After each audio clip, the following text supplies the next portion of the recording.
Alright, so you're thinking about doing a vegetable garden. Or maybe you already have a vegetable garden, but you've been hearing about this back to Eden method and you're interested in maybe trying that out. And maybe it's a little scary for you because it really goes against everything that we were always taught when it comes to doing a garden. You know, the no-till and using the wood chips and staying away from a lot of these fertilizers. And it can be a little bit intimidating. It was for me. My wife actually was the one that discovered the Back to Eden video, and she told me about it. And at first I thought it was a little crazy, but it kind of tweaked my interest, and I started looking into it. And I actually started doing it at my house when we first moved into our new house up here. I've been doing it for 2 years now, and I've been very impressed with the results. And there are some things that you need to be aware of. It is a different way of gardening, and there definitely can be some hurdles that you have to kind of get over when you first start, like for the first year of this in particular. We're going to talk about a few of those things. We're going to talk about some of the science behind the nature of how this all works, and I'm going to kind of try to walk you through the whole process so that you just have a better understanding of how this Back to Eden system works, what it's really all about, and if it's right for you.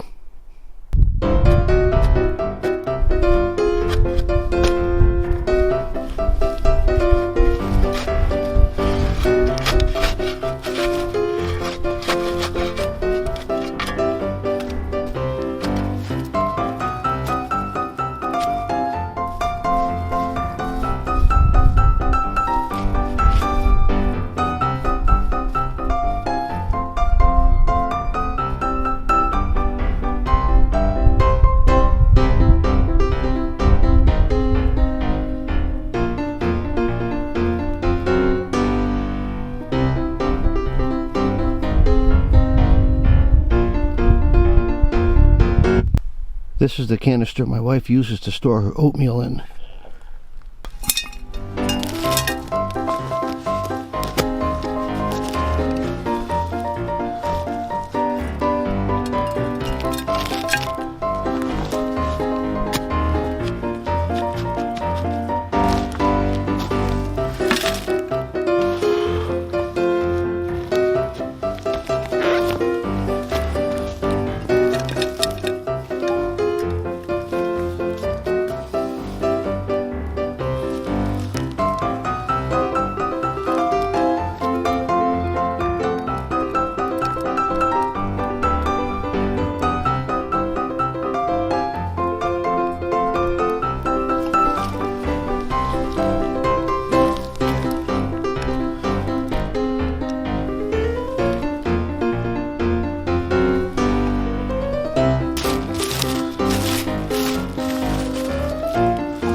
Okay, so what is Back to Eden gardening exactly? Back to Eden gardening is basically a process where you are using organic matter to build up your soil over time, as opposed to the more traditional methods of rototilling, where you're kind of building down your soil. You know, you're putting stuff on your soil, you rototill it, and you're improving your soil downwards. The big difference is that Back to Eden, you're building your soil up, and you do that through the use of organic matter. They talk a lot about wood chips. We use wood chips to do that. You can use anything. You can use leaves, you can use hay, you can use grass clippings, you can use all kinds of stuff, but wood chips is kind of the traditional method, so that's what we're going to kind of stick with here. Okay, if you're brand new to this, the standard methodology is to go out to where you want your garden, and then you put down cardboard, and then you put down compost, and then you put down wood chips, and then in a perfect world you put down some manure on top of your wood chips. And it seems like a bit of work, and you don't have to do all of those steps necessarily, but there is a reason for doing them, and I'm going to explain that. The reason for the cardboard is basically for weed control. I mean, that's really what you're going to get out of putting down a layer of cardboard. So if you're brand new to gardening and you want to make a vegetable garden, you go out into your backyard, you got a bunch of grass, you put down some cardboard first, That'll help to smother off that grass and keep it from growing up through your garden. Okay, then you put down a couple inches of compost. Well, why are you going to put down compost on top of your cardboard? Well, because you got to have something for your plants to grow in. Okay, so this way, you can't just sprinkle seeds on top of a sheet of cardboard. That's not going to work out so well. So you put your some compost down. Now you got something for your plants to grow in. And then you put your wood chips on top of that. And the reason for your wood chips is there's a lot of things that wood chips can bring to your garden. The obvious and primary reasons that you put them down is for more weed control. Of course, good heavy layer of mulch will help keep the weeds out. Also, it helps with moisture retention. It helps to insulate that compost or that dirt underneath so that you have a more moderated soil moisture and also a more moderated soil temperature. Just because it insulates everything. So you don't have these spouts of dry and wet and dry and wet, or hot and cold and hot and cold. It just kind of keeps everything insulated and moderated, which is just nicer for the plants to grow in. Also, wood chips with time will begin to break down, and as they break down, they will create a compost. And compost, of course, is always good for your garden. And this is what I mean when I say you're building your soil up. Every year you're adding more organic matter, and it starts to break down, and you have more compost until you have a nice thick layer of beautiful, rich, dark soil. Do you have to use wood chips? No, absolutely not. You can use any organic matter.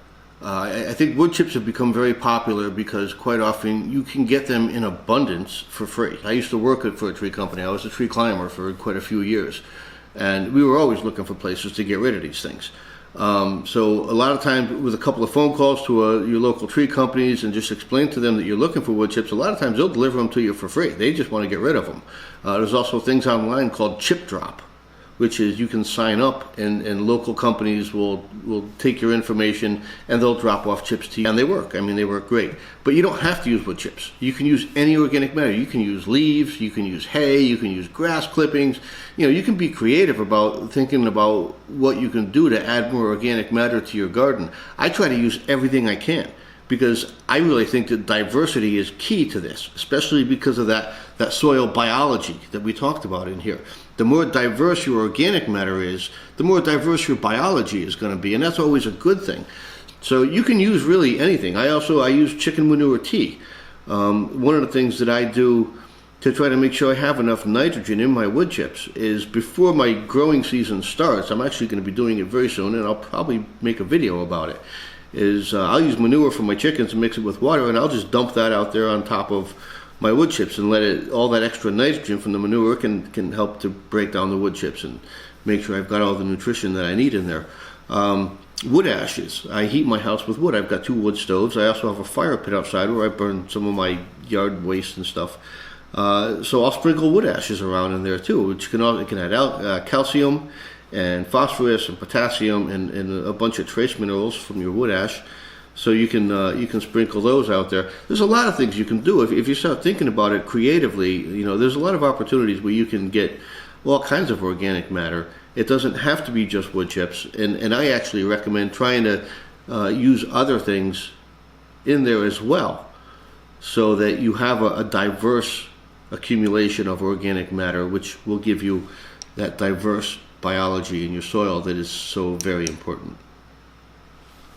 When I first started doing this, when I first heard about it, I heard about this from my wife, and I was very skeptical of it, and I started looking into it, and I was brought up, I've worked in horticulture for 35 years, and I know quite a bit about soil and plants and the interactions and things, but this whole organic thing was new to me, and it was intriguing, and I started looking into it, and when I started looking into it, I realized that there's a lot out there that we maybe don't give as much credit to as we should.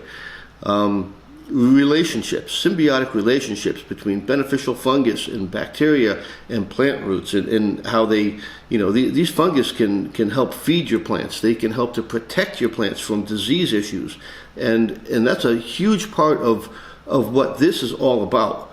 Okay, is creating that environment where you have not just a good soil, but you have a good living soil. And you not only do you have all the benefits of the fertility of it, but you also get the benefits of the biology of it. Now also, in a classic method for BTE, they talk about putting manure on top. Once you put your chips down, you put some manure on top of your chips. And why would you do that? Well, that's really for nitrogen. This is especially important if you are brand new to doing this method, and there's a reason for it. And a lot of people, they don't understand this, or you see a lot of people say, my garden failed. My first year in Back to Eden, I didn't do very well. My plants were yellow. They all died. And it probably was a nitrogen issue. And now here's the science behind this. When wood chips start to decompose, they take nitrogen. It requires nitrogen for wood chips to decompose. They are a heavy, what we call carbon, okay? And in order for them to go through that process, they require quite a bit of nitrogen. If they don't have that nitrogen, they will, any place where the wood chips are actually touching the soil, they will, like a sponge, they will absorb nitrogen up from that soil into the wood chips so that they can use it to go through that decomposition process. In doing so, they can make your soil nitrogen deficient because they're literally stealing nitrogen from your soil. I made a huge mistake when I first started my garden that I'm going to share with you in a minute. So specifically for the first year that you're doing this, you could potentially run into a nitrogen deficiency in your soil because the wood chips are sucking all the nitrogen out of it. Now with time, and as these things break down, they will return that nitrogen back to your soil. This will not be something that you have to deal with every year, year after year. It's just in the beginning until you're getting that good living soil established that you really have to keep in mind that nitrogen deficiency thing. And that's where the manure comes in. Manure is typically high in nitrogen. It's a good organic source of nitrogen. You don't have to use manure. If you live in a city or in a small town somewhere and you don't have farms and you don't have access to manure, or you don't have a pickup truck and you don't want to throw cow manure in the back of your Jeep, there are other options out there. You can use fish emulsion, and you can spray that on your garden, and that has a relatively decent amount of nitrogen in it. You can use blood meal. Blood meal has a ton of nitrogen in it, but it's a little pricey. You can buy bags of pelletized organic fertilizers that are based off of poultry manure, and you can put those in your garden. Anything you can do where you can add a little bit of nitrogen to your soil to A, help that decomposition process, and B, keep your soil from becoming nitrogen deficient, because you're going to want that in your soil for your plants, especially if you're growing a lot of leafy green plants, things like kale and lettuce and cabbage and spinach. They're going to require a lot of nitrogen. So just be aware of that. That's one of the hurdles that you can run into when you're first starting your garden is keeping up with nitrogen until the soil gets established, that decomposition process takes place, and then it'll become self-sufficient. Eventually it'll supply its own nitrogen, and it won't be a big issue. But for that first year and maybe second year, it's something you should definitely be aware of. Okay, another thing that people talk about often with the Back to Eden system is no tilling. Don't till your garden. It's like a sin. Don't till your garden. You go into a Back to Eden forum and tell them you're tilling your garden, you're gonna hear about it. Why do we not till our gardens? And is it okay to till our gardens under certain circumstances? Well, the reason we don't rototill our garden once you start with the Back to Eden system is, again, it comes down really to soil biology. Okay. You can see I literally dug this out of my garden. You saw it in the video, in my wife's oatmeal jar. You can see my base soil. This is my existing soil right here, okay? And I tried to kind of reconstruct this as closely as I could. Okay, here's my existing soil. Now this is 2 years of doing Back to Eden. You can see how dark and rich this soil is. And then of course I've got my wood chips on top. Okay. In this area right here, in this area of nice dark rich soil, you've got all this soil biology that I was just talking about. If you rototill your garden, you're going to destroy that. Okay, you are going to tear that to pieces, you're going to break it all up, because it's not just an issue of having beneficial bacteria and beneficial fungus in here. It's the relationships that they create with each other. Okay, they literally create relationships and things with each other so that they have this environment that they're very happy in. And they also create relationships, what we call symbiotic relationships, with your plants and your plant roots. If you rototill this, you're going to destroy that. And you're going to have to start that all over from scratch again. That's really the part that can take time, is getting that living, healthy soil in there that can truly benefit your plants. So by rototilling, you tear that to pieces, and then you got to start that all over again. Now, if you're starting out a brand spanking new garden, okay, let's say you decide, I'm going to go out to my back lawn and I'm going to make a garden out there, and you got a bunch of grass, you can rototill. That's okay. Because if you just have a back lawn, you don't have this. You don't have all this organic matter. You don't have all this soil life. There's going to be some out there, but it's not going to be anything of great importance. So it's okay. If you want to rototill straight up, just rototill your garden. Paul, the guy that started this whole backyard thing, he says on the video, he tilled his garden for years. So for the first year, if you want to get things started, you want to go out and rototill your garden, you can grind all that grass. Don't scrape the grass out. Grind it right into your soil, so you're adding organic matter to your soil. And you want to start like that, that's fine. You can do that. In fact, that's what I did. And here's the mistake I made. Because I'm thinking, oh, wood chips. You got to add wood chips to the soil, you're going to have a great garden. So I went and I got a couple of pickup truck loads of wood chips and I spread them out all over, right on top of my grass. And then I rototilled the whole thing in. Well, here's the problem I had with that. Because remember I said, wherever you have this line where the wood chips touch the soil, that's where the nitrogen gets sucked out. Well, if you mix the wood chips all up in your soil, it's going to suck all the nitrogen out of your soil, because now you've got wood chips touching all the parts of your soil. My first year was a disaster. I was battling with nitrogen deficiency. I was having lots of problems. It wasn't good. But fortunately, I realized what I did wrong. And so I didn't just give up on it. I realized the mistake that I made. And come the following spring, of course, I didn't rototill. And we started doing it with the no-till system. And you can see, 2 years. I mean, I've got a beautiful layer of thick compost there. I'm really excited about this upcoming season. It's not February, so I'm getting ready for spring right now. So that's the whole stink about tilling and no tilling. You know, when you first start out, if you want to till, that's fine. But if you really want to start getting this process in place, and if you really want to get all the benefits of this, you don't want to till your garden, because you're taking 2 steps forward and 1 step back every year. So that's really the issue with the no-till gardening, and why you don't want to till your gardens.